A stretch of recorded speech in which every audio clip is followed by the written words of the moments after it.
আমার কোমরের সমস্যা হয়েছে 7-8 বছর ধরে। তারপরে আমি অনেক ডাক্তারে দেখাইছি, ডাক্তার বীরু স্যারের দেখাইছি, তারপরে আরো অনেক ডাক্তার দেখাইছি, নারায়ণগঞ্জ, উত্তরা, ধানমন্ডি সব জায়গায় দেখাইছি। তারপরে এরা ওষুধ দিছে, এরা বলছিল অপারেশনও করতে। আমারে 2-3 বছর আগের থেকে বলতেছে যে আপনার অপারেশন করতে হইব, কোমরের ডিস্কই হয়ে গেছে গা।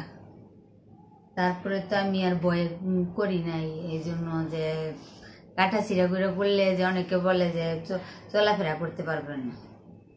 পরে এখন দেখি যে আর ব্যথা আস্তে আস্তে সারা শরীরই ব্যথা হয়ে গেছে গা, হাত পা ব্যথা করে, অনেক কাজ টাজ কিছুই করতে পারি না, ঘুমাইতে পারি না।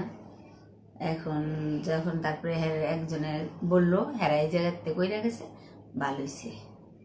হ্যাঁ যা করছে পরে অপারেশন, এখন বলে সবই কাজ টাজ করতে পারে, আর বয়স্ক হয়ে মহিলা পর তাহলে আপনার তো ভালো হইবে যদি করে। পরেই স্যারের কাছে আসলাম আমি, ঈদের আগে আসছি করে কইছে স্যারে যে আপনার ওষুধ তো চলবো না, যে অবস্থা আপনার ভর্তি লাগবো, অপারেশন লাগবো।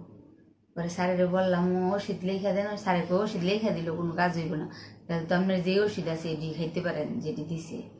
পরে যে ঈদের পরে ভর্তি হইলাম, সোমবার দিন এসে ভর্তি হয়েছি। পরে এখন তো আমার ব্যথা ট্যাথা কমছে আল্লাহর রহমত, হাত পায়ের ব্যথা এই যে এখন কমছে। এখন বলছে 3 মাস বেড রেস্টে থাকলে ভালো হয়ে যাবো, পুরোপুরি সম্পূর্ণ সুস্থ।